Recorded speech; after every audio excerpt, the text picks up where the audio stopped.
And I have to say though that I lost so much respect for the C-suite because are you telling me that they're completely unaware that folks are just telling them what they want to hear? Like, come on, this is your organization. You have to be able to sniff out yes men and you have to be able to sniff out BS. And if you can't do it, then maybe you shouldn't be the CEO, CTO, COO, or whatever C-level. Hey, Charles, we're live. I know, I know. I I stand think by your my boss statement. is going to be mad at you. I stand by my statement that I would happily replace the C-suite with AI any day of the week, and I think that would actually improve most organizations. Yeah, I disagree. Yeah, we are talking about the fact that Charles is no longer employable for enterprise SEO because he knows too much about enterprise, and therefore they would never hire him because of the answers to the questions. You need to be ignorant enough to fall for the trap to deliver an enterprise caliber project in record time. It's like asking for a kitchen remodel, but it has to be done over the weekend. There's just a reality to things, and if you talk about the reality, they're gonna hire the firm that doesn't understand reality because they say yes instead of no. So I'm going to disagree a little bit with you there, Ted. And this goes back to the conversation we had about KPIs. When you are the agency for a large or enterprise company, you have to understand who's, first of all, who's hired you, who's the decision maker that decided, I want to hire Lee, I want to hire Clint, I want to hire Ted. And then once you know who it is that's in charge of that, you have to understand their KPI and their boss's KPI. And then all you do is play to those KPIs. Yes, Um, I'm gonna agree with that. It is 100%. That's how you keep the consulting, yeah. job. Is you whatever Charles says. Yes, Charles. Yeah, That's brilliant. And we should but do that, Charles. We should but study. as the consultancy, when they ask you to do the kitchen remodel and have it done over the weekend, Mhm. I mean, there's still a reality to the situation. Like you can deny it, on Friday, but you can't deny it on Sunday when the kitchen remodel is due. Oh, sure you Well, can. yeah, you Who just could throw have everything. seen the problems that came up with trying to do this in this period of time? You know what? The market just wasn't with us on this one, but now we're committed, so let's just finish it out. Yeah, we didn't realize we needed to get all the plumbing connected to the sink and the Yeah, dishwasher.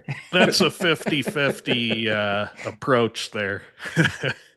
Well, McKinsey is a multi-billion dollar company that Yeah, does that yeah. at enterprise level. So, it works. Yeah, the other problem is they'll bring in the other agency that said they could do it, and then they'll say, "Oh, the last guy messed it up so much, it's going to take us months to do this now." And Mhm. so you're basically the sacrificial lamb.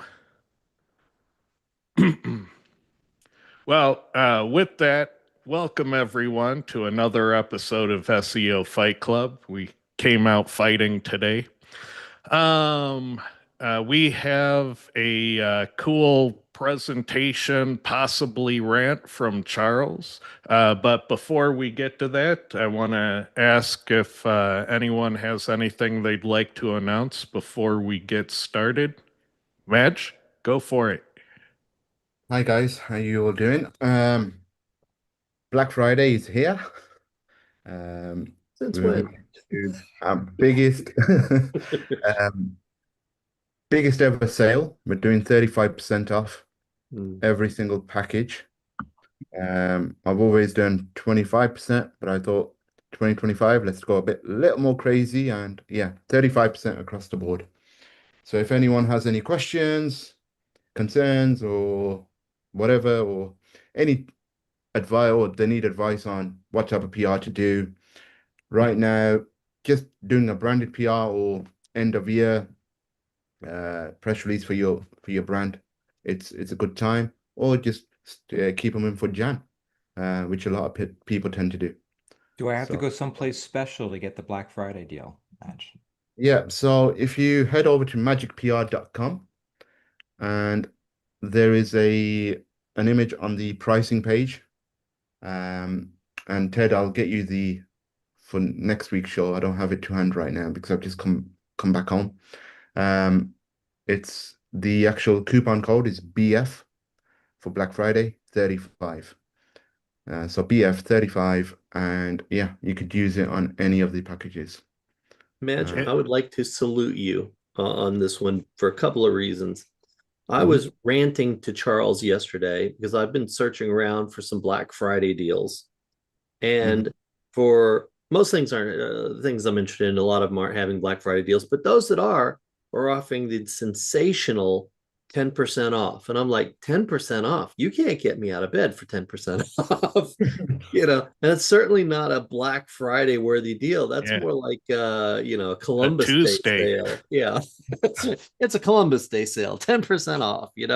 So yeah, I haven't seen a lot of great deals out there. So seeing a 35% off, knowing that your standard has been 25 in the past, that's awesome. Yeah, and I think you're doing the right thing because I think a lot of businesses are feeling the pressure right now, and so there are limited budgets, and you want to be first because if you're the 10th consideration, there probably won't be budget by then. yeah. So getting out early and diving deep on the discount, both smart. Thank you. Yeah, I don't tend to do discounts very often, especially during the year. So when it comes to Black Friday, I like to do something special for our existing clients or any new clientele that want to come and try out Magic PR. Mhm. So yeah, thank you for the feedback. And yeah, next week, mate, I'll get you the actual image that we've created. Yeah, yeah, and I'll put it in a slide. Thank you. All right. Any other announcements? From me, no, that's it for now. All right. Then with that, I will turn on the file sharing and we'll let Charles take it away.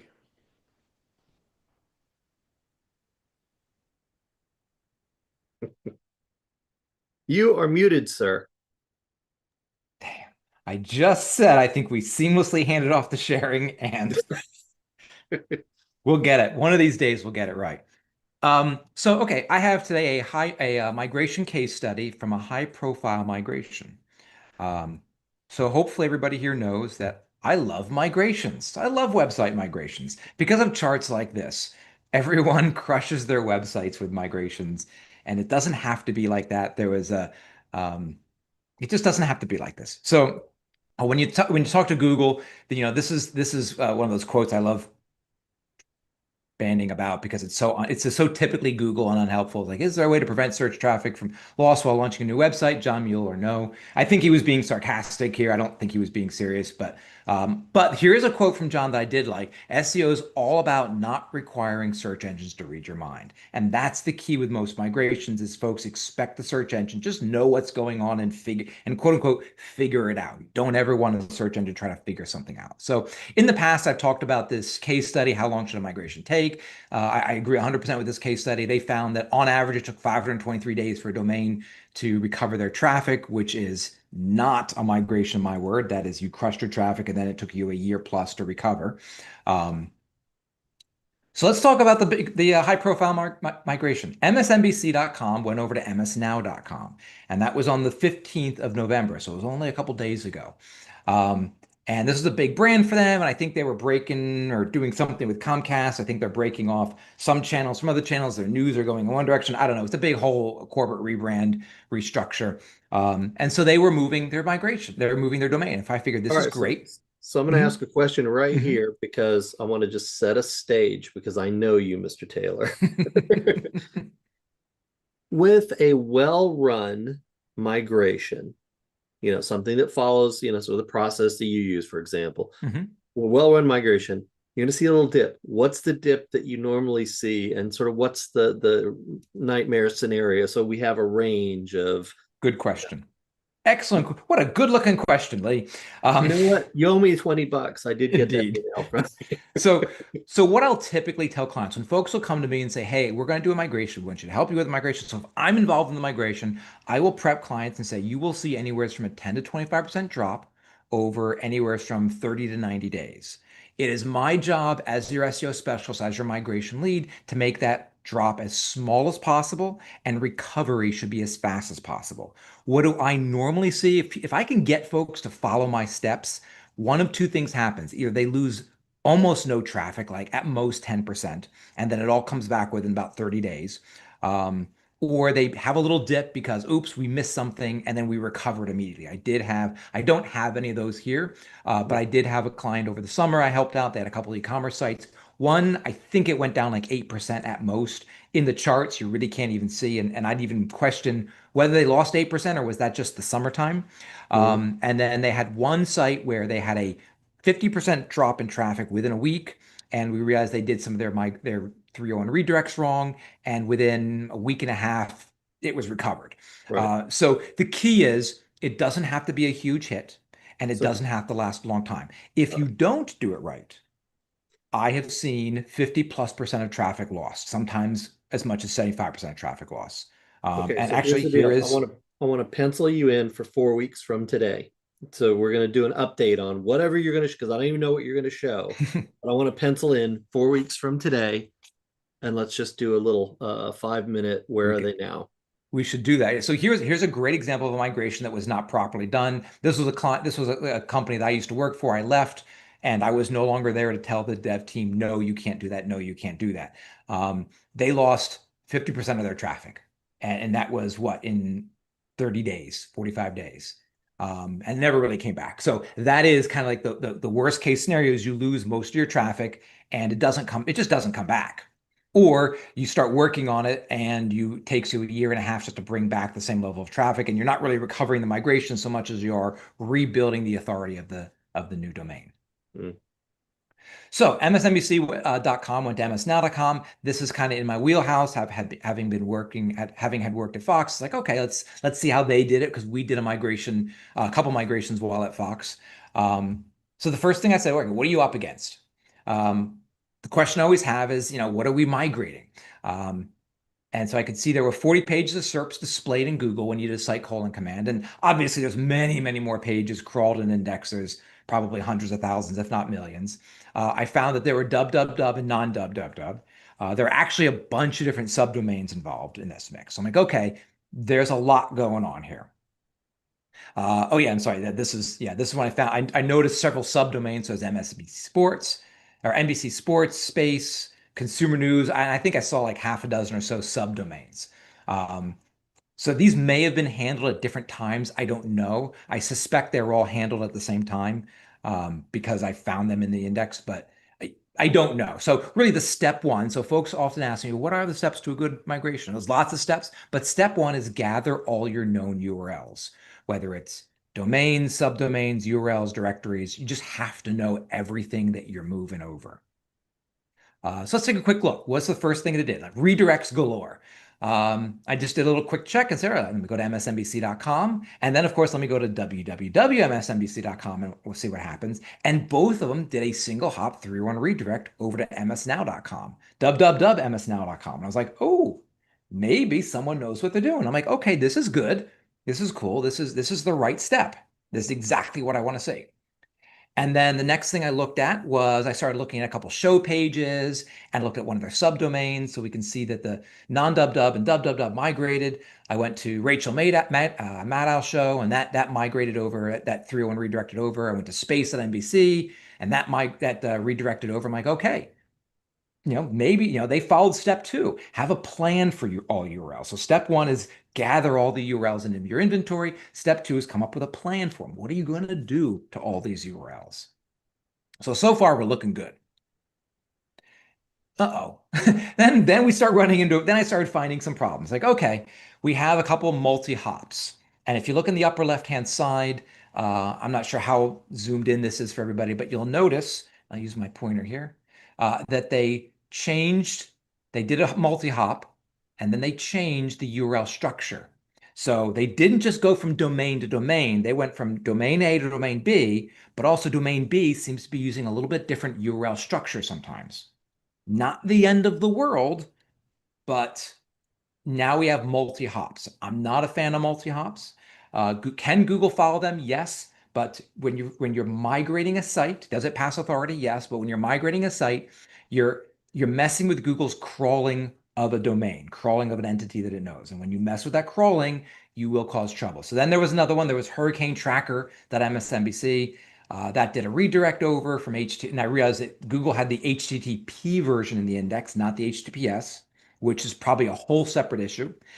So it migrated over, it went from HTTP to HTTPS, and then went over to MSNBCnews.com, which is different from MS Now. So maybe that's breaking off and going in its own direction. That's fine.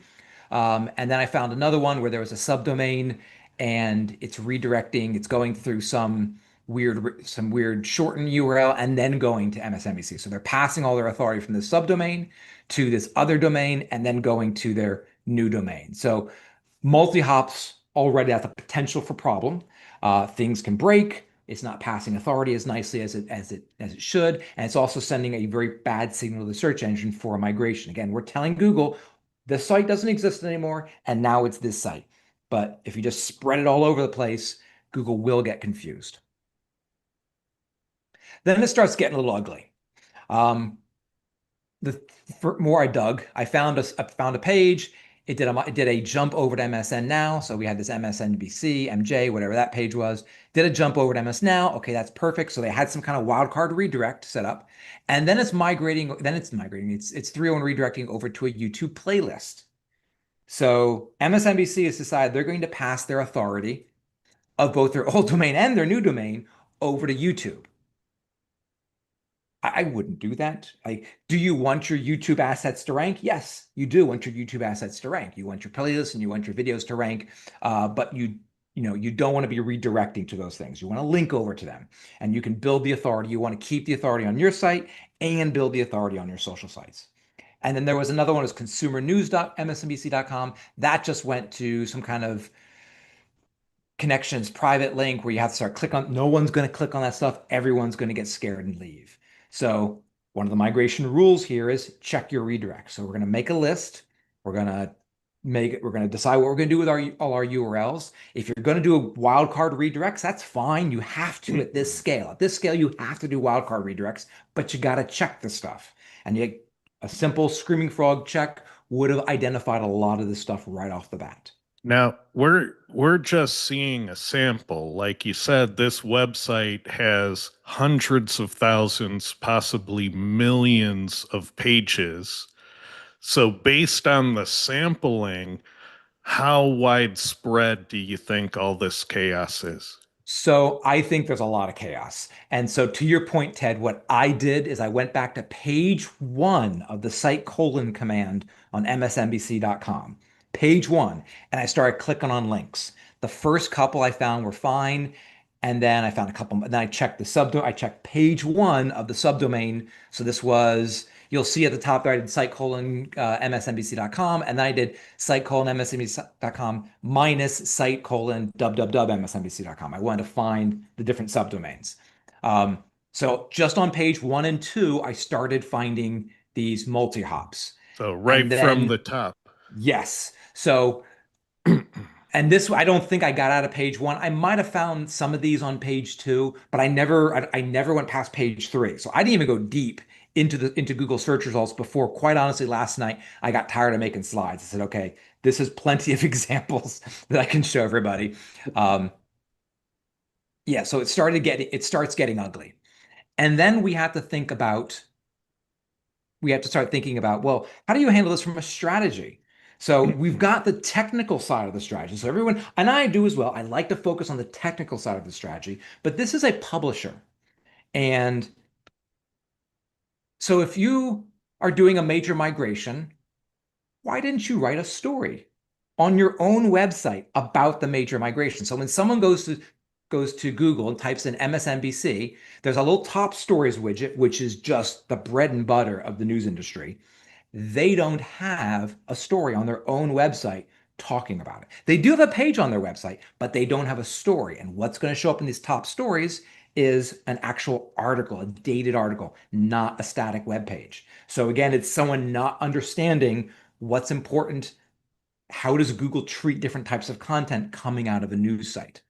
A major move, and Madge, pay attention to this. A major move's a great opportunity for some PR. Like it wouldn't have taken much for them to do a good PR for their own, maybe do some other kind of launch and get some data out, get some information out there, so that it's them telling the story, them explaining why they're doing what they're doing, as opposed to who knows who is talking about it and who knows what they're saying about it. And so then I went to Google News. So this is the news tab. And it suddenly made me realize, look at all the weird sites that are doing it. Well, The Hill and Washington Post aren't weird sites, but there's no major competitors. Fox didn't talk about it. CNN didn't talk about it. New York Times, ABC's not talking about it. Why? Now I know why. Because the rule in the newsrooms and the editorial rooms is you're never allowed to talk about the competitors. We're supposed to pretend like they don't exist. That is foolish. CNN or Fox or whoever could do an article about the move. They could lambaste it. They can say how it's silly. They can say how it's window dressed. They can say whatever they want. But they could do an article optimized for MSNBC is already launched as MS Now, and now they would rank for their competitor's term. And why wouldn't you want to rank for your competitor's terms? So to me, it just seems like an easy win. So if you're not going to write a story, do a PR piece on your own, your competitors could. And hey, so not only did MSNBC drop the ball on this, all the major competitors dropped the ball on this as well. Same thing with Google News. Now, Google News is different from the top stories widget and is different from the news tab. A lot of crossover, but it's considered its own separate part of the algorithm. That's probably a good presentation one day to talk about the three parts of Google. There's search, there's news, and there's discover, and those are the three main things. And you'll see those in Search Console as well. Yeah, if your competitor makes news, cover it. It's okay to mention the competitor because now you can rank for the competitor's term, and that's what we want. We want to find inroads into the competitor's space. I checked under MS Now, thinking, oh, you know what? Maybe it's just they did it all about, I was searching MSNBC, not MS Now, and nope, you do MS Now. Again, same thing. No one's really talking about it. Washington Post was the smartest one. They don't call it MSNBC. MS Now takes on Trump's Washington. There you go. Perfect. That not only, see, I like that headline because it not only captured MSNBC and MS Now, but it also potentially captures the person who is interested in MSNBC, wants to hear about MSNBC taking on Trump, right? The Fox viewer may not want to see that. So Washington Post has a little nod there. The kind of person who would be interested in an MSNBC article is more likely to click on this. Washington Post understands MS Now's audience and Yeah. or MSNBC or whatever you want to call them, their audience and how they're Trump the range. So that's an easy click right there. It's an easy click. And honestly, if I were Fox, I would do something similar. And you can twist it you can do your own little twist later in the article, but yeah, get that click. You want that. I mean, I can't imagine the thousands and thousands and thousands of clicks MS Now probably gets now, and the tens of thousands that MSNBC probably gets in a day. So I mean, this game is all about eyeballs. The publisher game is all about eyeballs. Whatever you can do to get additional eyeballs, you do. But you've got people making decisions in the C-suite that are thinking of things other than what's good for the company or what makes us money. Yeah, you're right. If you're Fox, you could write a story about, MSNBC's name is so terrible in the business they had to change their name, and now they're a rebranded joke. Yeah, you can spin it however you want it. and that's if I were Fox, that's exactly what I would do. Or if I was any of the conservative media sites, I mean, think of all the there's a lot of second, third, fourth, fifth tier news sites out there, both left and right wing. None of them talked about this either. This could have been an easy way for them to rank. You've got semaphore.com. I've never even heard of semaphore.com. So yeah, you're not competing with these. It would have been an easy kill, I think. And by this point, so I went back to looking at redirects because I just had a little side. This was my little side thing I started looking at. And then I went back to redirects again. And by this point, this was end of page 2. I said, okay, I give up. I'm not going to go past page 2 or top of page 3. What I've noted, and here's the migration rule. Don't forget about your legacy URLs. So this top one and the lower left and the upper right, these are all legacy URLs from probably an old system that they migrated from years ago, and they forgot about them. And so they didn't migrate all of those. So now they just go 404s. So the only thing they're redirecting are items from their most recent CMS, which I bet is only the last maybe 2 to 3 years, 4 years at the most, probably not even that much. And to add to this, I found that, oh, look, they used to have AMP pages. Now, AMP pages, I can guarantee someone right now listening to this is like, oh, AMP's old, no one cares about it.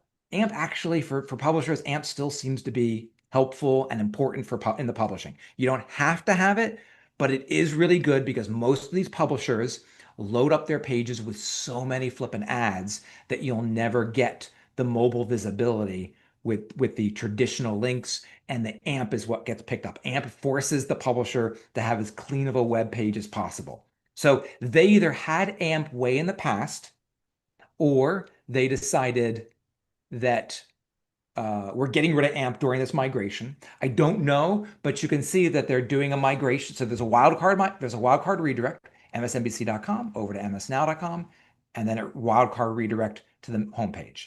Yeah, because it was AMP content that was no longer findable on the domain. So someone was smart enough to set up a redirect saying, hey, if this AMP page doesn't exist, send them back to the homepage. But this might even be an old redirect out there, but they didn't do that with any of the others. So here was a podcast and here were 2 articles. And I assume these are 2 different kinds of articles from different CMSs. There was no catch-all for the 404. So now they're just going to 404 pages. So at this point, I said, okay, I give up. I'm not digging any further. There's Lee, the answer is, yeah, there be monsters in this data. This is a problem. I mean, Yeah. crap, you just go into the SERP and you pull the first 20 URLs and you're like, problem, that's okay, that's okay, problem, problem. I mean, I was worried at first, the first three to 5 clicks. I said, actually looks like they're doing a good job. And I said, okay, I'll put this presentation together and show all the great things they're doing. I'm happy to do that for folks. But yeah, by like the click number 6, for sure, I started finding problems. I think even click number 5, I started saying, well, that wasn't the best.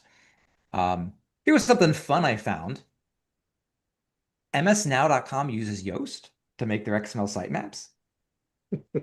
I was about to bring that up.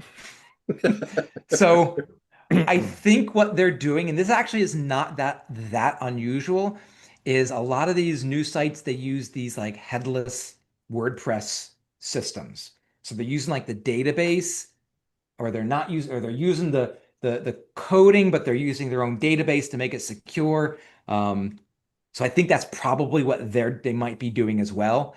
And they're just grabbing plugins, which I feels like this gotta have security risks doing something like this with a site like theirs. But yeah, I think you're probably right. They probably have a hybrid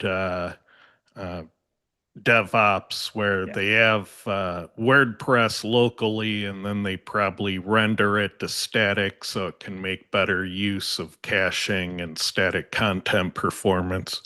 yeah. So I wouldn't be surprised if in the back office, it's an internal WordPress site that gets turned into static content and then pushed out. And I didn't notice this last night when I was putting this together, but I saw the last modified date on the XMLs. You'll notice they do not have an offset. It's set to Greenwich Mean Time. Now, for XMLs, that shouldn't be a big problem, but this is a huge miss with publishers when doing their page dates and their schema dates and the dates for the actual page in the XML. Don't set the offset to Greenwich Mean Time, because then you're going to mess up Google, and Google thinks that your stuff is now 5 hours or 6 hours older than everybody else's. Set it to wherever you're based. If you're based in New York, you set it to there. If you're based in LA, you set it to Pacific time, but don't set it to Greenwich Mean Time unless you're physically located in London or wherever Greenwich Mean Time is. I don't know. So let's do a quick summary. On the surface, it looked okay. It's like, okay, they put in a wildcard redirect. I can guarantee you go to the last 100 or 200 articles that they posted, they probably all redirect. And they probably all, at least they all redirect. Some of them probably have multi-hops. The attention to detail is the Achilles heel of migrations. And that's the big thing to learn from this.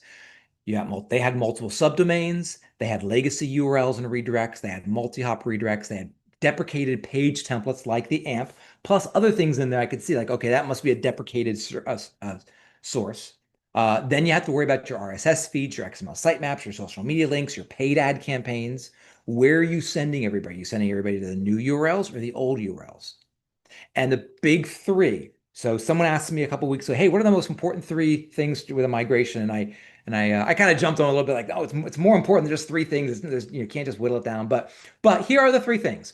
You need a plan, you need a specialist, and you need a nutcase of an SEO to hold the line. The last one, and we were discussing that before we started up, that is both my strength and my weakness.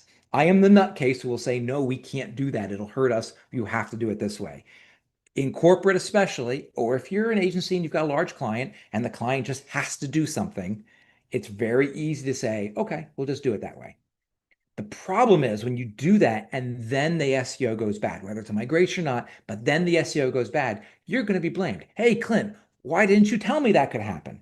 I literally had that scenario where everyone told me, no, we have to do this now. We have to do this now. And I said, don't do it. It's going to be a problem. And it was a problem. And then someone on a call tried saying to me, why didn't you tell us it was going to be this bad? And again, I'm not working in corporate anymore, so maybe this is why. But I said, no, no, no. I did warn everybody that it would be bad. And, I warned you that you're going to lose traffic and you could lose up to 50%, which is exactly what they did. So I will pause for questions, comments, complaints, accolades. I wish we could see their traffic stats. Well, it's still too early. Yeah, it's so early. Like it only happened 3 days ago. But that's what I've said. 30 days from now, we can come back to this and see, Hrefs or SEMrush, some indication of, what happened.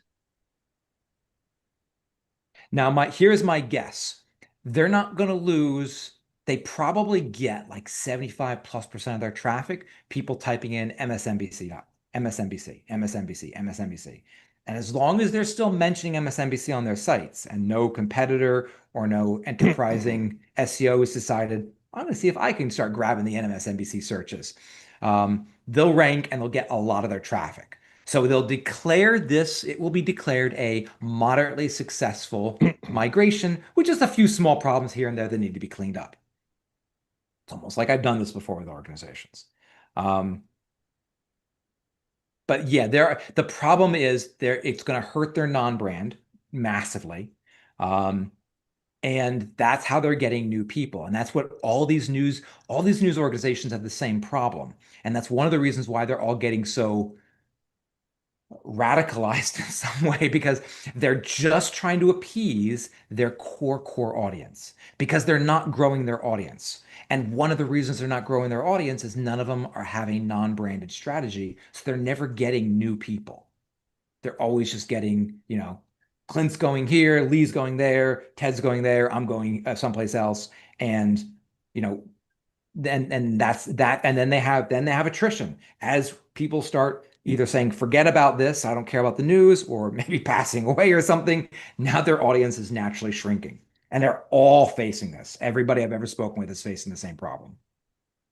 From a branding perspective, do you think it's because of how they position themselves, right? So not to get into politics, but Trump was very polarizing. And the news agencies, and we'll just skip and go like CNN, for example. It was always considered very independent, right? So, and then they saw this, let's say Trump derangement syndrome pathway. And so they doubled down on that kind of thing because they were getting more, at the time, they were getting more people. And now today, all of the news organizations are facing, you guys are all left or you guys are all right. I'm tired of listening to you.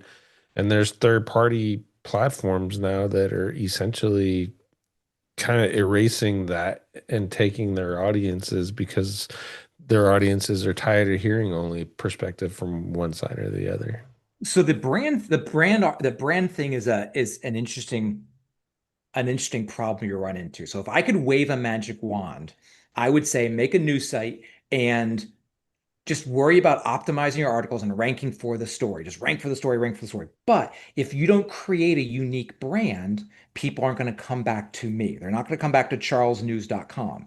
So you have to either be, okay, we're going to be the anti-Trump site, or we're going to be we're going to be the pro-Trump site, or we're going to be the, whatever, we're going to be the libertarian site, we're going to be the, whatever. So I think they're in a bit of the news sites are in a bit of a dilemma that if you don't brand yourself, then you don't get the people that keep coming back just to check your site, which is a problem in the industry. So I like making fun of the fact that they don't want to go after brand. I understand why they're going heavy on brand and staying on brand. Whether it's Fox, CNN, MSNBC, it doesn't matter. I understand why they're doing it from a business standpoint, but there's no funnel. They've gotten rid of their funnel. They're just appeasing one audience, and there needs to be an attempt to bring in people from other audiences. And the only way to do that is non-brand. Now, why would they change? Isn't that Yeah. what they're trying to do now by getting away from MSNBC, the So the they Rachel Maddow hub point to let's go to MSN, let's go MS now. We're trying to get away from that I could be perception. mistaken because I don't have any insight knowledge into them, but knowing what I've read about the break, they've broken all their news organizations separate from their non-news. I think because we're entered an era now that's never happened before, news sites are getting sued. News sites are getting sued over things that are being called defamatory or libel or whatever. And it's happened to everybody now. Yeah. So I think I don't know, but I suspect that there's a decision being made, like we need to separate the news from the rest of our business, because anytime someone says something wrong, intentionally or unintentionally, we can get sued now. Like the president's suing people, and organizations, if you were Fox, you got sued from Dominion because of because they were out there talking smack about their voting machines and stuff. Yeah. And And so they're all it's winning, right? So yeah, all these defamation suits. Yeah, yes. I mean, look at all these things where the guy that, during the BLM riots, the guy that shot the other guys, like he started suing people. That there was a kid that was in DC, and I don't even remember what happened, but basically news sites were pretty rough on him. He started suing them and winning. Um, so yeah, the news sites realized that, we don't we're not being seen as a third party arbiter in the courts. So I think the news sites are trying to separate it. That's my guess, but I don't know. It could also be branding. There could be multiple things going on. yeah. Well, I think from the I wouldn't say that they're financial perspective, that I can see exactly what you're saying. That makes total sense. But in regards to the branding, that way we don't get too politicized, and Yeah. I see it as a rebrand. It's hey, we have MS now. This is and we got stuck in this black hole of whatever the hell we were publishing, and now we want to attract new people. Like you said, they have to attract new members, and then their analysis, the only way they saw that they were going to do that is to go away from MSNBC and go to this MS Now thing. It could also just be a I think licensing it's- thing with the names too. It Yeah. could just be a licensing agreement has ended. And so here's a good takeaway from this. A lot of folks will hear me talk about migrations, and I'm always saying, don't migrate unless you have to. I'm not saying you can't migrate. If a brand says we need to rebrand, whatever it is, whether it's Coke or Pepsi or Fox or MSNBC or Westinghouse or BlackRock, I know any company, whether they have negativity attached to their name or not, they're just trying to Cracker Barrel, whatever, they're trying to rebrand. There's ways to do it, and then there's ways to do it that can hurt yourself. Now, completely staying away from the whole consumer and how does it affect the consumer. When you look at a website rebrand, you can rebrand. Look, as an SEO, I'm not here to tell people they can't do things. I always joke like I'm the guy who says no. What I tell folks is you can't do it like that. Let's do it this way instead. Like, explain to me, client, Mr. Boss, whoever, explain to me what is it we're trying to achieve. Oh, we need to rebrand ourselves and we need to go to a new domain for whatever reason. Okay. here's how we do that in a way that doesn't hurt our organic traffic. Here's how we do it in a way that doesn't affect our business or negatively affect our business. And that's, as SEOs, anything a client wants to do. Our job is not to tell them they can't do it. Our job is to say, okay, here's how you do it in a way that does not damage your, not only doesn't damage your SEO, but hopefully sets you up for better organic traffic in the future. Do you find you get more or less pushback when you approach it and, okay, that's, we were talking about deadlines, like here's the deadline that we need to meet, and then, this is what we're going to do. Do you get more pushback when you say, oh no, you shouldn't do it that way, do it this way? Or that's a cool, or reframe it a little bit and say, okay, here's how I would do it to eliminate these errors. As an example, I'm sure the ones you were looking at, the redirects, you can already anticipate that those were going to happen. So this is how I would eliminate them. Yeah. So that's, I mean, that's a whole great conversation. Like, how do you deal with clients or bosses that have, and they all have unrealistic expectation? How do you deal with it? Just, I learned and matured very, very early on in the career that you can't just tell people no. And I like doing that and saying that here because it's fun, because this is Fight Club. But, in an organization, dealing with clients, dealing with, VPs, whatnot, you have to understand who it is. I worked for a medium-sized e-commerce company, and the CEO would just walk over to my desk and ask me questions. And what I did is, this was a fun way we developed a good relationship. I had 5 faces on a whiteboard next to me, from smiling down to angry. And he would come over and say, this is what we want to do, Charles. How does that make you feel? And I'd point to one of the faces, and I'd say, and then what we would do is we kind of talk about, it's like, look, in an ideal world, this is what I would do, and this would make me the happiest. But if we can't do that, we could do this, and then this, and then this, and then I'd go right down the line. And it would actually be myself, the CTO, and the CEO kind of discussing, well, what's the best we can do? We want to keep Charles happy because we want to keep Google happy. But what's the best we can do without this turning into, $1 million project? And that's, and then I would do the same thing, in an enterprise organization. I would always approach and say, okay, and I'd usually use a little humor and say, all right, I'm assuming that the 15th is just a deadline and there is no change in that. Is that correct? And, with a smile, and everybody's like, yeah, we got to do that. So-and-so wants it done. I'm like, okay, now that we know that, we got to work backwards and figure out, well, what needs to be done to make this as painless as possible. And I'd even sometimes say, look, there's no way this is not going to hurt us a little bit, but we can mitigate the damage. And then once it's happened, there are more things we're going to have to do. And that's one thing I would always do, especially with the large organizations, because in a large organization, the second a migration's done, everybody leaves the project. The project is now over. And that's not right. No, there's so much stuff that has to be done to clean up and make this stuff work better.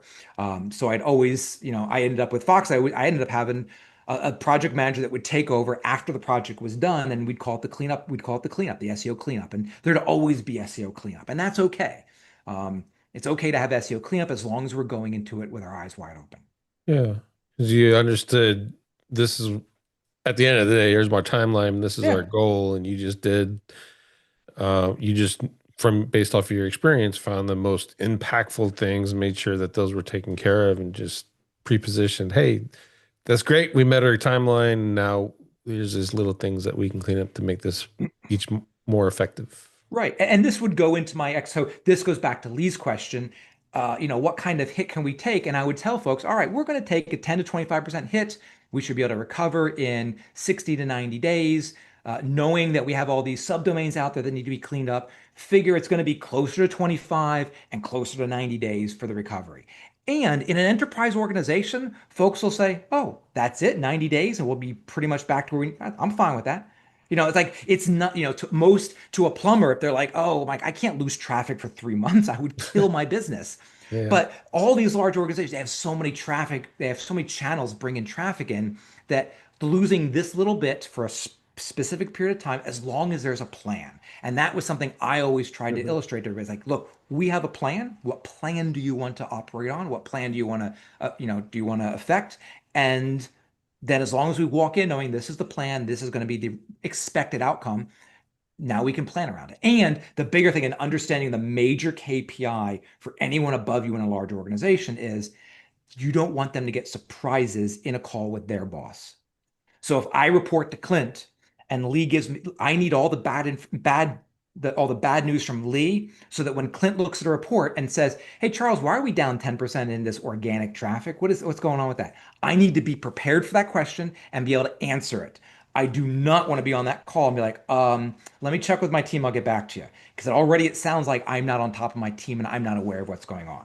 It's better for me to say, oh yeah, my guy Lee, he's the director of SEO. He warned us that this would probably happen. He's got a plan to help us recover it over the next 90 days. And then Clint would be like, okay, great. Charles and Lee are on top of this. And then Clint moves on to the next fire that's inevitably burning that he's got to deal with. Because at the C-suite, that is one thing I'll say about the C-suite, is they're constantly running from fire to fire. You just want to be the guy that's not lighting fires and preferably putting them out.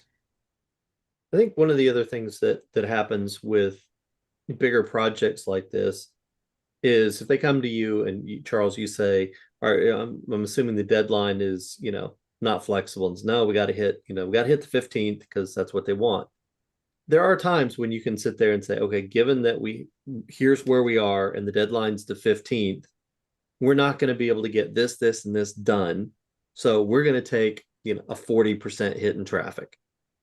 And sometimes that information can get communicated back and either increase the budget because we can't have a 40% loss, or, all right, how much time do you need to make sure, it's not 40%? We can deal with 20, we can't deal with 40. And you say, if we had 3 more weeks, that's what, IT tells us it's going to take to get this in place. So, clear communication puts the decision, all the information back, and the decision, is back with the C-suite. Yeah, exactly. That is exactly right. Honey, I think I heard you say something or ask something. Yeah. Like 10 minutes ago, maybe. She doesn't like you now, Charles. Okay, that's fine. Yeah. And the whole branding thing, my intuition is that Microsoft views their brand as premium, and the NBC brand is, waning. And so my guess is it probably came from the Microsoft side. Probably, the legal liabilities, that might make sense. But normally corporations are already siloed for liability, especially Microsoft. They're definitely used to getting sued. So yeah, my guess would be my bet would be on Microsoft viewed the NBC part of the brand as old school and making them look worse with time, and they probably just wanted to be fresh and new and focus on the Microsoft side. That's very possible. I have done a migration where the decision was because someone didn't like the domain. Somebody high enough up didn't like the domain. I hope that wasn't what happened here. But I have been involved in those migrations. Well, if you're looking towards the future, this type of brand change, all the trolls aren't going to go back and update their comments. Yeah. So, you start growing a new reputation for new eyeballs because they'll learn the new brand and maybe not connect it with the old one. Yeah. Let's see. I have a couple quick slides. I'm going to do a couple quick announcements. So Ted, I did have announcements, but I didn't want to. I figured I'd just put them part of the slide. So, if anyone out there wants more Charles, and come on, who wouldn't want more Charles? I've been invited to speak at several cool conferences, amazing conferences in 2026. So, SEO Rockstars, if you're going to SEO Rockstars, awesome. I will see you there. If you don't have them, if you're not going there, I would strongly recommend it because it is a good, it's a good conference. I'm also going to be speaking at Lisa's Agency Fast Track at the end of January. So January is going to be a busy month for me. If you're looking for coupon codes, there's some coupon codes you can use. Just Agency Fast Track 2026/Charles and then /Charles VIP. I don't know how many VIPs she still has open. So, don't sit on it. There's not many. Yeah, I don't know how many there's still open. So if any at all. So I would definitely check that out first. If you even think for a moment you might want the VIP. This is an online. So the nice one about the Agency Factor, it's a virtual conference. And I'd say it gets as close to the physical conference feel as you're going to get. and still be sitting at home. So it saves you a lot of money, which is nice. Whereas, here I got to fly to Dallas. Nothing wrong with flying to Dallas. Dallas is a great place to fly to, and it's actually a relatively easy place to fly to. But it is an extra expense. Whereas an online, but you do lose a little bit, Clint and I aren't going to probably have a one-on-one and chat about some cool things on Agency Fast Track. Whereas, in Dallas, I'll hunt him down. He won't be able to escape me. He'll try, but he won't be able to. I'll find him. And then last but not least, definitely not least, is SEO spring training. That's in April and May. I'll be speaking there as well. And that's always great. That was actually one of my first ones in this group, and that's how I met Lee and Clint personally, and Ted. We got reacquainted, even though we met like once before. So we'll call it a meet. And I do have a secret launch on January 26th coming out, but I'm not talking about it yet. It's still a secret. So there is something else coming out that I'm not talking about, and that's just me. More to come. Very cool. And if you're looking for more SEO content to consume, don't forget about SEO This Week. Clint, any spoilers on what people can expect? No, I didn't record because I've been learning AI, and I spent 3 hours reading The Great Gatsby to AI to train my voice. So so I didn't record anything yet this week, but I'll get something up. All right. So SEO This Week is going AI. Yeah, Clintbot 2000. It's just around the corner. I'd like to buy the audio of Clint reading The Great Gatsby. Can we give you books to read? Yeah. I thought about it. That would be a cool job. Well, I'm just joking about his channel going AI. If you haven't checked out Clint's content and you're looking for SEO nugget drops, it's it's literally a gold mine. So it's on YouTube, SEO This Week. Get caught up and watch live next week. All right, everyone. We'll see. Oh, wait, we forgot questions. How dare you threw we? that we out there like we forgot. I got them queued up right here. I'm ready. All right. Sorry, everyone. Ted clearly hasn't had his coffee yet. All right. Ted, what do you think about the future for technical SEOs? I think the future for technical SEOs is fantastic because the SEO that's most likely to be co-opted by AI is going to be the standard everyday SEO, tuning the content in a certain strategy. The technical stuff, there's, tens of thousands of technical things that can go wrong, and you'll still need someone to track those down and get them resolved. And AI is probably not going to be good at that for a long time. So, I would imagine that in the short term for SEO, technical SEO will always be in demand. And then additionally, I think SEOs with development skills, website, software, or otherwise, they're in a good position to be able to prompt applications in very technical ways to get better outcomes than most. And so one of the things you'll probably see coming out of this AI revolution is that a bunch of the AI programs are crappy and relatively few are kind of awesome and amazing. And so if you have the ability to specify in a technical way to get exactly what you want and to the standard you want, which non-developers will have a harder time with, then you should be able to get better outcomes on being able to create these types of applications.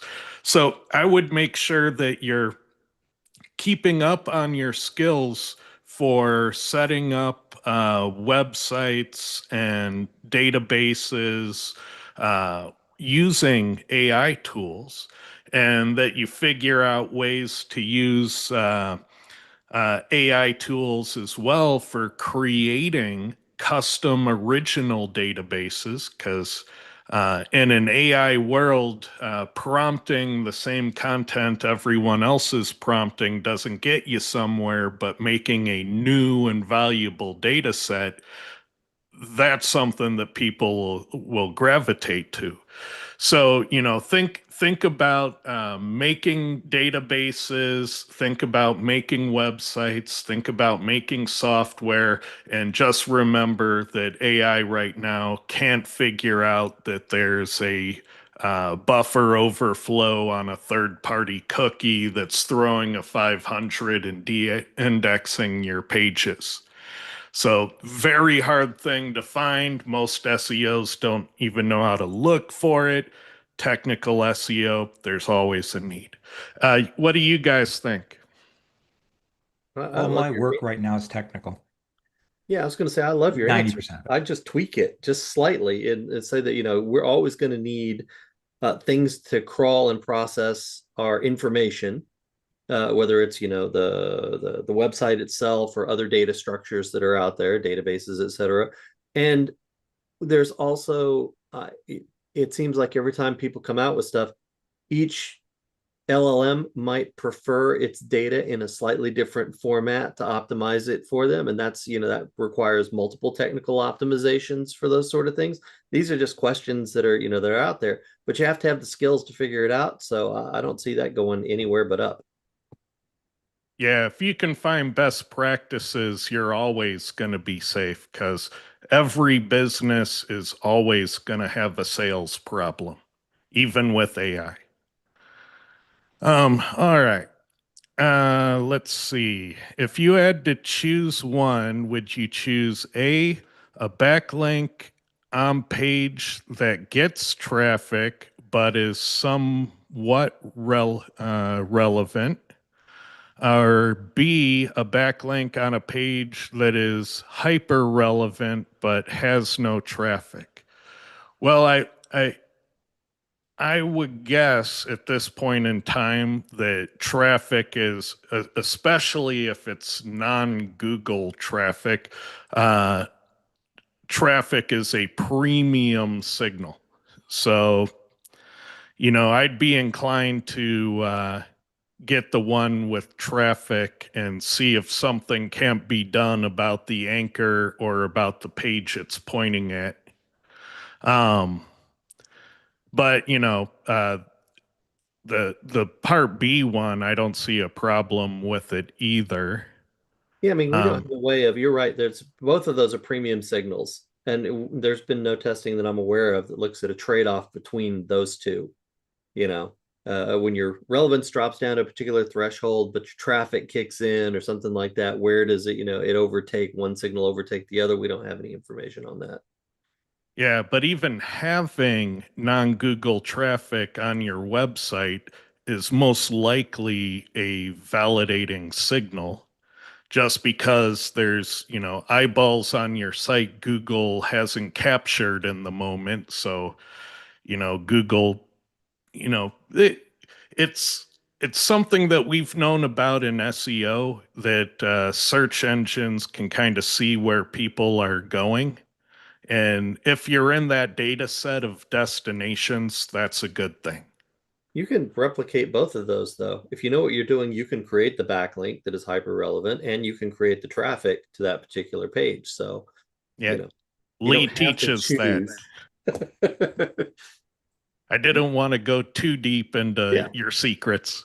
No, but you can, everybody knows that. I mean, if you're really, really good, you can get the traffic or create the traffic. It can be false. And you can also get the backlink on somebody else's site or build the backlink on the freaking cloud or Web2, wherever the hell you want to do it. I mean, there's ways of doing those things so you can accomplish both.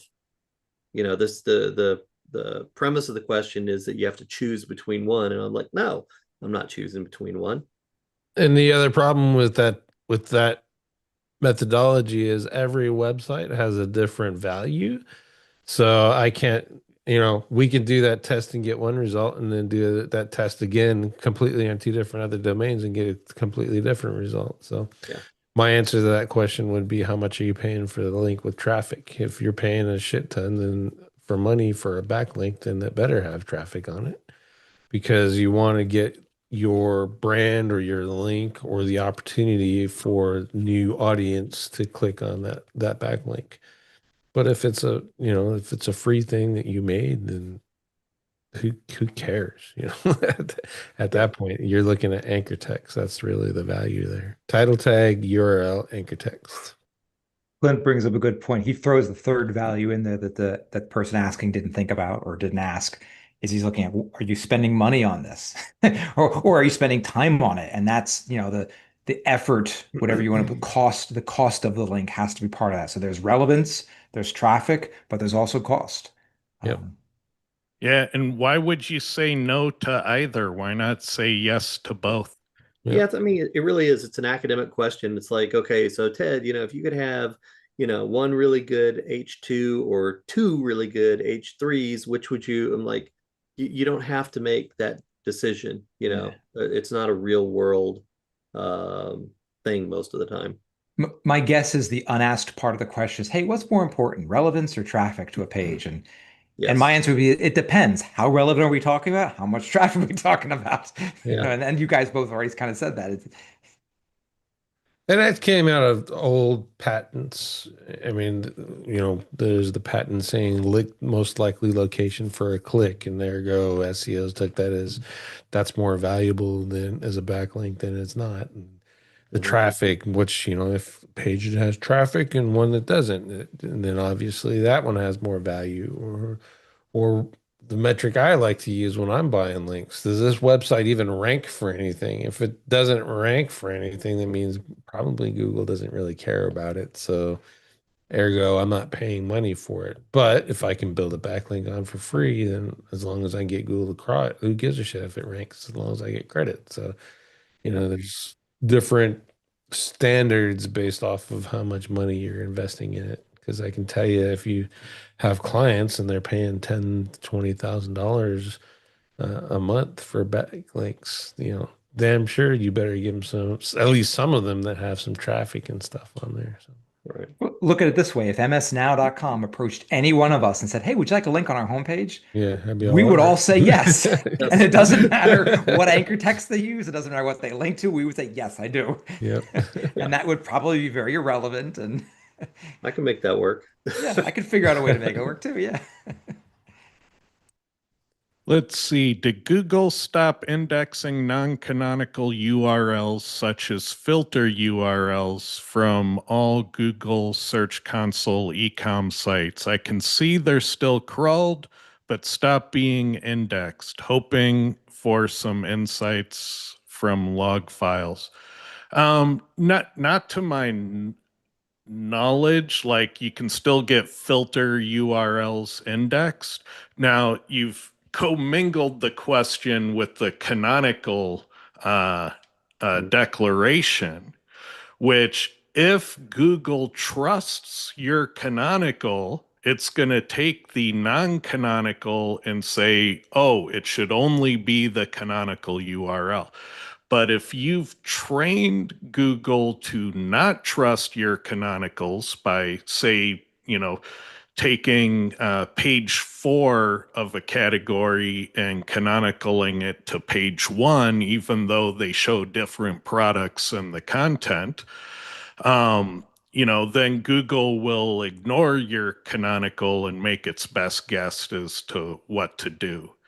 So, you want to make sure that the URL that you put in the canonical is the most appropriate URL for the content being displayed. That's how you use it properly.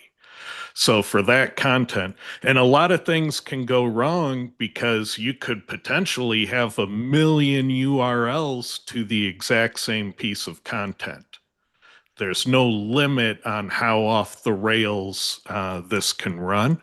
So you want to specify a canonical URL, and you want to make sure that it is specific and unique to the content. What do you guys think? I think it sounds to me like he's asking the question of where the parameters were always getting indexed.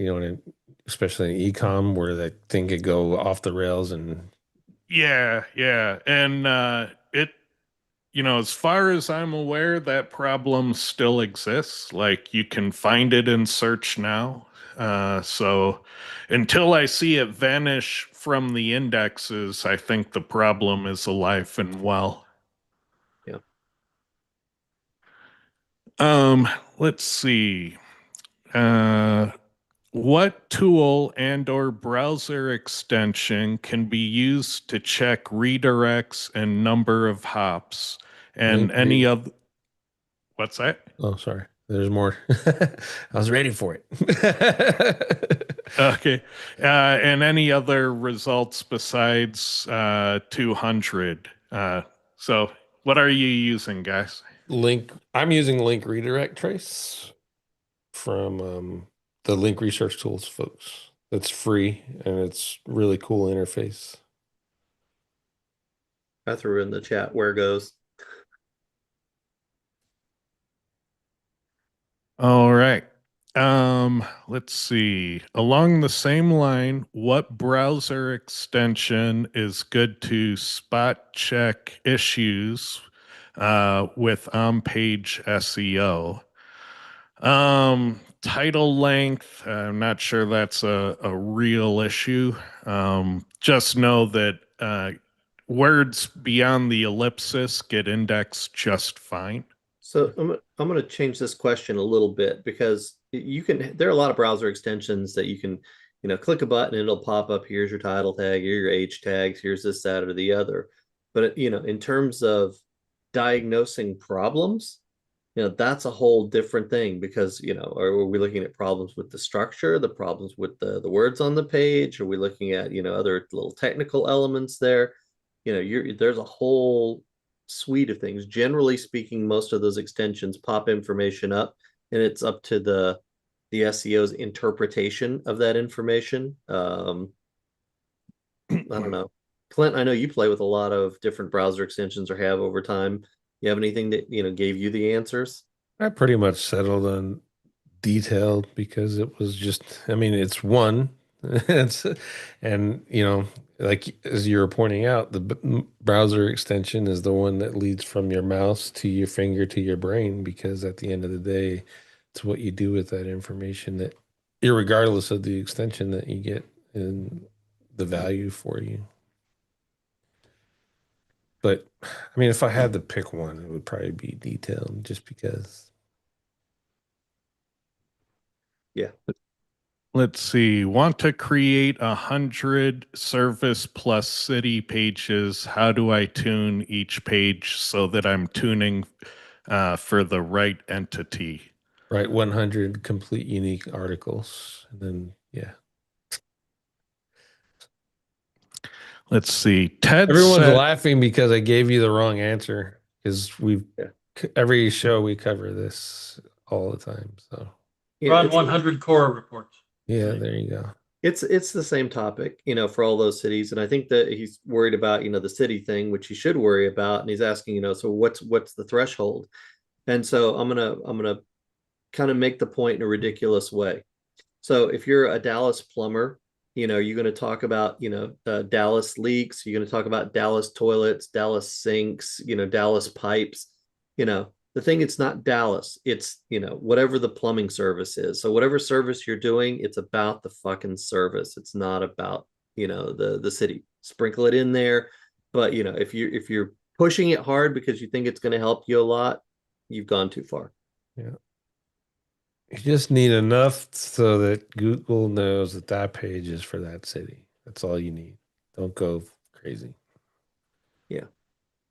yep. And he goes on to say that Ted said that if I mention the city too much, I will tune for the wrong entity. But what's the limit? And, it can be tricky, It's on a keyword basis. So that's 3.5. what Yeah. 0.72%, 0.72, 0.72. Yeah. Love that. There you go. If you're selling boat insurance in Seattle, all right, it's a tricky balance, because what is the thing you're selling? Is it boat insurance? Not really. It's insurance. If you go too heavy on boat or too heavy on Seattle, you can drive it off topic. You don't want all the boat entities in there, all the names of the parts of boats, and all of that stuff doesn't need to be in there. And so, yeah, like Lee said, it's all about the service being sold. So for Seattle boat insurance, you're going very light on Seattle and boat. All right. I bought a domain with good backlinks from the same niche I already have. What would be the best way to redirect it? Well, best way is URL by URL. So find the most appropriate page on your site for the old content of the URL you're redirecting. If you can't do that, and most people don't, then I would say be sure you're just redirecting to inner pages and not the home page. You can trigger, soft 404 issues if you always send domains to the home page. What do you guys think? Yeah, that soft 404 is more of a, I think it's more like a warning flag from Google. They share that because they want to say, we see you, clown. There's nothing they could actually do about the wildcard redirects, but they want to let everyone know that we see you. So that's why they give you that soft 404. So generally, if it's got a shit ton of backlinks and there's a whole bunch of URLs, I'll just do the wildcard redirect and then adjust the individual redirects based off of traffic. If they're getting traffic or they had backlinks, then I'll do what you said and I'll send them to the URLs. But I usually don't. I wouldn't, if I'm buying a backlink or buying a domain just for the backlinks, I just hot swap it right over, and let the metrics and the data tell me where I should, like, which URLs are showing up, and then I'll figure, oh, okay, where's the best place to send that versus trying to go the other route and seeing if it's still getting traffic and still getting still getting crawls and all that. And the 404 logs are the best way to tell you that. Yeah, and I haven't done much of this in recent years. I did a ton of it when I was in online retail to the order of thousands of domains. Oh yeah. Because it's But fast and easy link building. It was yeah. And the one of the things I notice is Clint is right. There are cases where it seems to be just fine to go to the homepage. And my intuition on that is that if you have a small site, it's less of an issue. But when you start to get into, massive sites and you're playing that game, then, I think Google might treat those a little differently. it's But I don't know about recently, so I haven't tested anything recently. yeah, it's not the size of your site. It's this number of times that you're actually doing that method of link building. Like if that's your only thing is you go to Register Compass and find 10 domains every day and redirect them to your site, Google's going to figure that shit out. And that's where the sauce 404 is like, hey, clown, we see you. And eventually, I haven't seen a manual penalty from links in quite some time, but eventually I think that would kind of trigger, hey, you need to go review what these guys are doing kind of thing. Mm-hmm. I've been messing around But a little bit with. I mean, if you've ignored soft 404s for that long, and either one, you're black hat, you don't care, or two, you're just dumb. So, but yeah, I think it's more of a case of, irregardless of the site, is you just don't want to rely on that too much. So I've been messing around with expired domains a little bit lately. Now, I haven't just been redirecting them to other domains. I've been rebuilding them. And the one note or tip I can give is buying expired domain is a type of a migration. You're bringing back something that Google may or may not be aware of.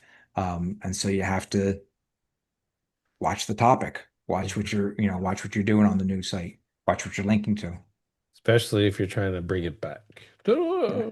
If you're just trying to reuse it, then who gives a shit? But if you're trying to bring it back for like PBN or whatever, then yeah, you definitely gotta pay attention to that stuff. Clint's looking there at you, Charles, and goes, "Man, that seems like a lot of work. Why you do Yes. that?" It is. It is. His way is probably easier. His way is definitely easier. Let's see.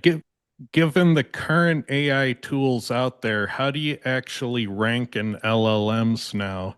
Follow where the citations of the LLMs come from and try to be visible there. You know, there's a few things out there that I've seen that look promising and seem plausible. And right off the bat, being in third-party roundup articles seems to be a big factor in how the LLMs rank things. So if you want to be, the best plumber or, the most recommended SEO software, you need to be in those roundup articles to get those placements. Beyond that, I saw a presentation from Steve Toth from AI Notebook, formerly SEO Notebook. And if you get a chance to see his presentation, I highly recommend it. I don't want to out his nugget drops, but most of the exciting things I want to experiment with came from Steve's presentation. What about you guys? The vast majority of the data suggests that being in the top 5 in the SERP from which the AI is pulling from is the dominant factor right now, and there's ways of influencing that, like you talked about. If they pull, for example, Yelp, if you say who's the best plumber in Seattle, and they pull Yelp as one of the references, Yelp is going to list, well, there's Charles Plumbing, there's Clint's Plumbing, there's Ted's Plumbing, because those are the top 3 on the Yelp page and things like that. So it's still back to SEO and structure of your data. And structure of your data is not just schema. It's so the way you write your articles can help with what is said about you. But for the most part, still SEO drives the AEO. And it depends on the model. Like everything Lee said could be completely irrelevant to Olama versus AI mode versus Gemini, which are 2 different AI models. Google's using 2 different ones too, right? You have Copilot, Claude. So there is nobody reasonable is going to give you this one thing that you need to do for all of them. Everything that you've heard about what you can do to get into AI models is more than likely true, but it's only more than likely true for a couple of instances. So at the end of the day, if that's really what you want to do and you get your heart set on being listed in every one of these models, you got to get your heart set up on multiple methods and approaches to try to get their attention so that their training and their research tools can actually find you. And right now, from everything that I've seen, if you're ranking well in the search engines, notice Lee never didn't say you got to rank #1 in Google. He said you got to be in the search results. And whatever tool that search result or that AI platform is using, you need to be for that particular question or whatever it's trained on, you need to be in there in those top 5 search results. And the fastest way to do that is do parasite SEO, which is good, a nice full circle of what Ted said. You got to get on those lists, those roundup lists, and that's parasite SEO. So Let's see. Want to learn more about affiliate? Who would you follow to learn about it? There's a number of experts out there. My 2 cents on it, and I'm probably not the best expert, is that the real problem in affiliate is getting the traffic. It's not so much about the rankings because a lot of the rankings don't deliver the traffic. So you need a good way to get traffic. And then it really depends the niche that the affiliate is in. Because if you're doing Amazon affiliate, it's going to be a very different game than if you're doing, solar affiliate. So you really have to get specific down to the niche to figure out the best practices. How about you guys? Yeah, I think that's, I've seen a lot of the different affiliate courses, and they all come down to, pick your stuff, get something that you want to, that you think can be profitable, you want to write about.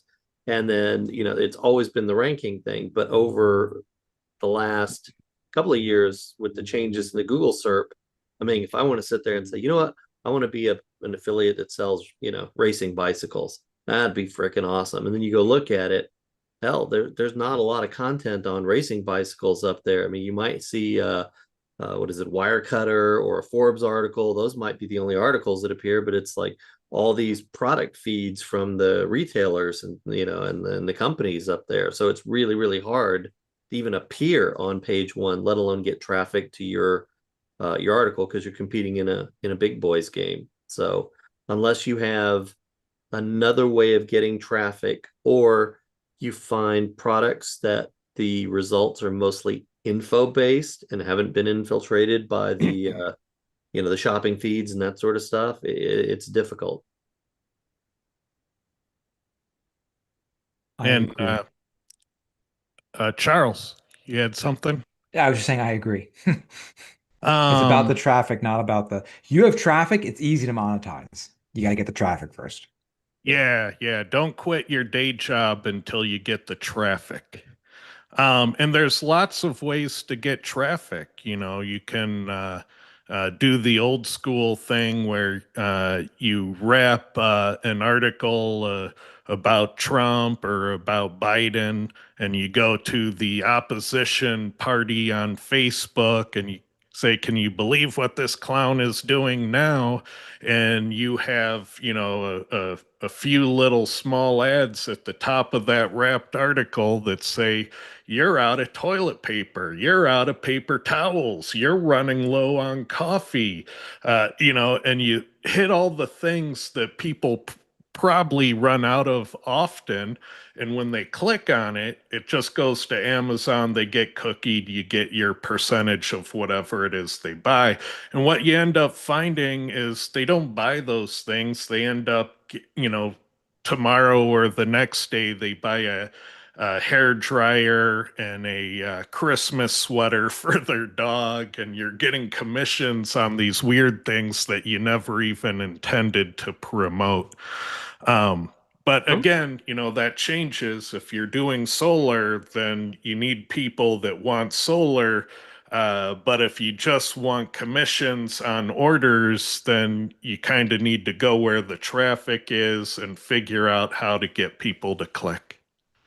Charles, we have to test the best racing bicycle for Donald Trump and the best racing bicycle for Joe Biden, and just have that article so everybody comes pissed off and definitely wanting to buy. And don't forget that there are rage bait works in multiple ways. So if I have if I hate Trump, you'd be amazed how many people that hate Trump will spend all their time watching shows and reading articles that are favorable to him. I did not know that was a thing until I talked to a few friends of mine and they told me about it. I'm like, why would you waste your time on something that's because in their mind they have to build up arguments against or whatever. Yeah. I don't know. It's not a good use of time, folks. Focus on yourself. Don't focus on politicians. None of them care about you. I don't care if it's your guy or not. None of them care about you. Yep. And if you differ, great. We're going to rage bait you into some affiliate revenue. Yeah, right. All right. Let's see. There's a question here. I don't know who that is, I'm Madge. Googling them too. He's the main politician for the UK. Oh, in the UK. Yeah. Okay. Okay. That's why I don't know him. Oh, yeah. Well, You then we don't can wanna go know him international. Our bicycle article can go international. They can. The UK versus the US. Yeah, UK gets even more up in arms. They get pretty rambunctious over there about politics. Well, they can fire their politicians, so that's That's one of the cool things that they got. They're like 2 months in, now you suck. Get out. They have a hook. Us, we're stuck with ours for 2 years or 6 Replace years. them with or 4 AI. years. Replace them with AI. Yeah, we could learn a thing or two on this side of the pond. All right, so that's our show, everyone. Just a reminder, SEO this week, if you need more SEO content to consume, I know you're not up to date on all his episodes, and go back and watch some of the older ones. I guarantee they've aged well. I would say no, not if you need more content to consume. I would say replace some of your current content with SEO this week. You'll be better off. Yeah. Even Good the point. old stuff. Well, some of the trash that's been posed lately, even the old stuff. Yep. All right, we'll see you next week, everyone. Thank you.